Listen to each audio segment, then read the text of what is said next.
بسم الله الرحمن الرحيم اقرأ باسم ربك الذي خلق خلق الإنسان من علق اقرأ وربك الأكرم الذي علم بالقلم علم الإنسان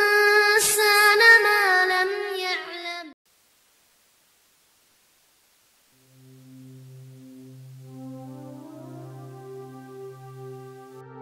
بسم الله الرحمن الرحيم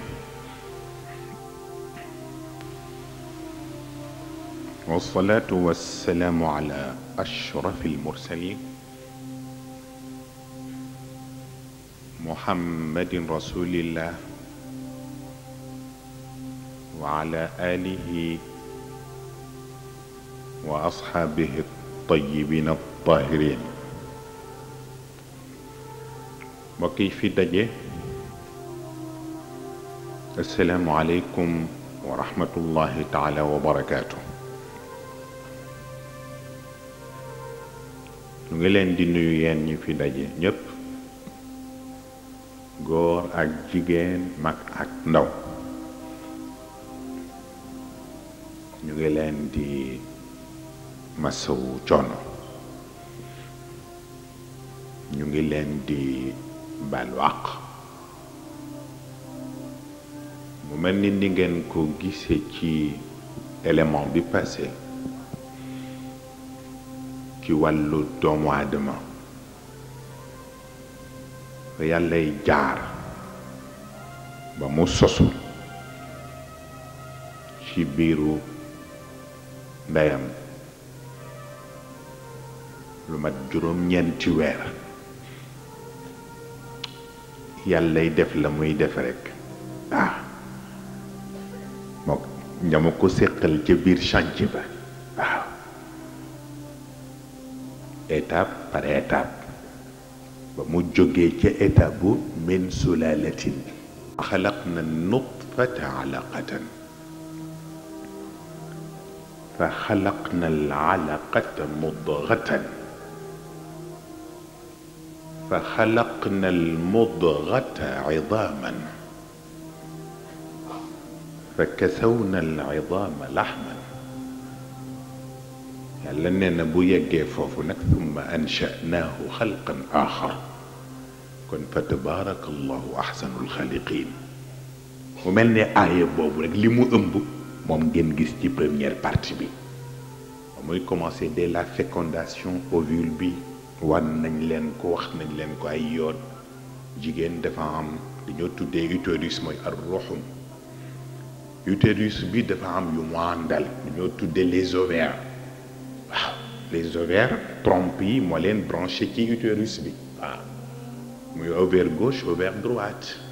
weer wu dee danañu génne benn bi dana génne nen ñoo tudde nen ñun waaye bu dee tubaab ñoom ñu tudde ko ovule waaw moo tax nag weer wu dee nag bu ko génnee ça dépend ci cycle yi ña am cycle régulier ak ña am cycle irrégulier waaw yooyu yëpp yàlla dina ko ko defee nag bu fekkee ni nag waxtu génnam dafa tollook mu am fi jote ak borom këram bu fekkee ni ku régulier la wax nañu ni la plupart c'est à partir du 12e jour jëm 14e bu fekkee ni ku irrégulier c'est à partir du 14e au 17e jour waaw moment boobu mooy période yi à peu près waaye nag yàlla waxul kenn dara bu ko neexee changé waat montre bi waaw bu ko defee itam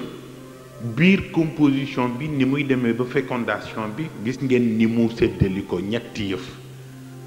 junj nañ leen ko sànq fii zulumatin thalath yàlla du def détail day wax rek à sa manière ni gën a jàkk nit ñee koy décortiquer nag di génne lii nangam la tudd lii nangam la tudd maanaam li ñu tuddee endoderme mésoderme ectoderme al ghisha al daxili al ghisha al wasati al ghisha ak al zahiri ku ci na ak li mu composé kii ñu jox ko cerveau bi tout ce qui est système nerveux ak neer yi ci aju waaw ak cœur bi ak foie bi yooyu le tissu intérieur moo koy def chantier boobu ñoom loolu rek lañ ko jox waaw bu fekkee ni nag mésoderme la mooy al ghisha al wasati moom la ñu jox lépp lu jëm ci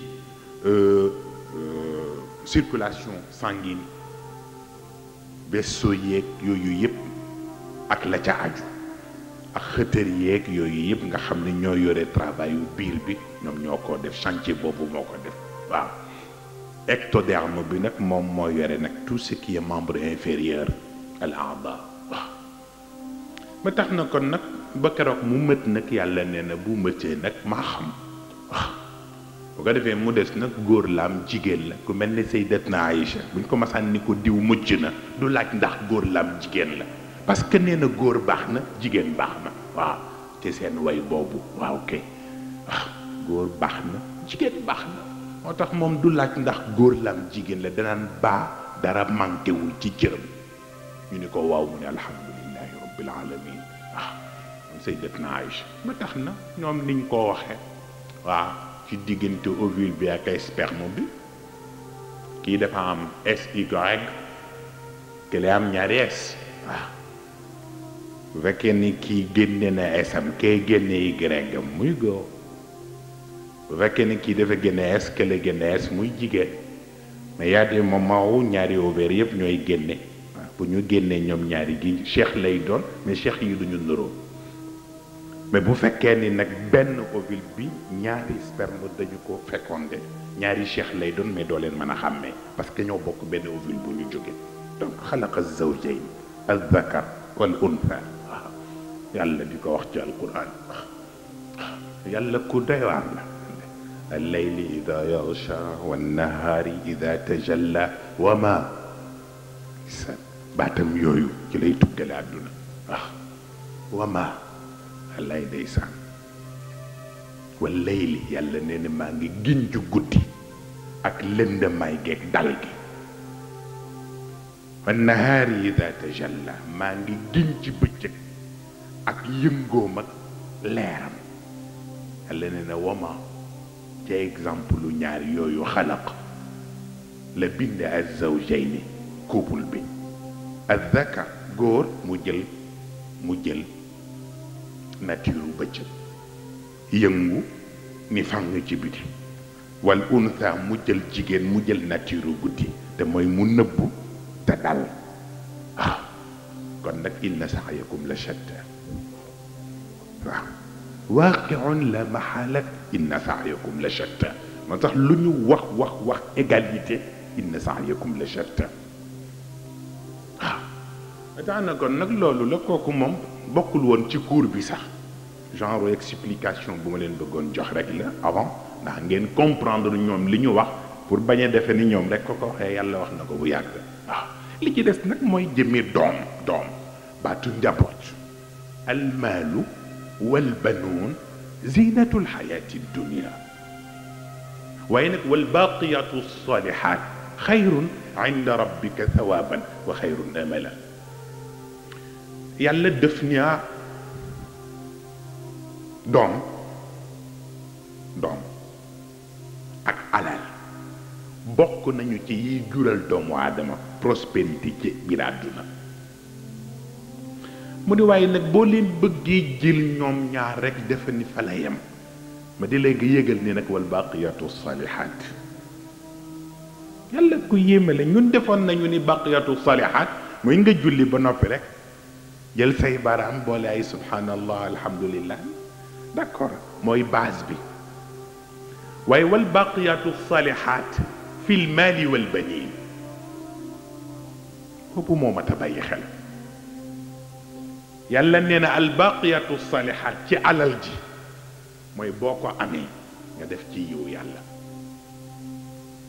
wal baqiyatu salihat ci njaboot gi mooy boo leen amee nga yar leen ba li ñu séntu ci ñoom mu nekk ci ñoom ndax kon am alal kese doom kese te yooyu duggul amuloo baqiyatu salihat waaw kon nag albaqiyatu salihat ci alal gi mooy boo ko amee da nga ci def ngir am yoolu yàlla albaqiyatu salihat itam ci njaboot gi mooy boo leen amee nga yar leen bu ku leen gis bëgg leen a jur waaye am doom yu nga xam ni fu ñu dëkk ñëpp di leen móolu ndax duñu may kenn jàmm boobu it baaxul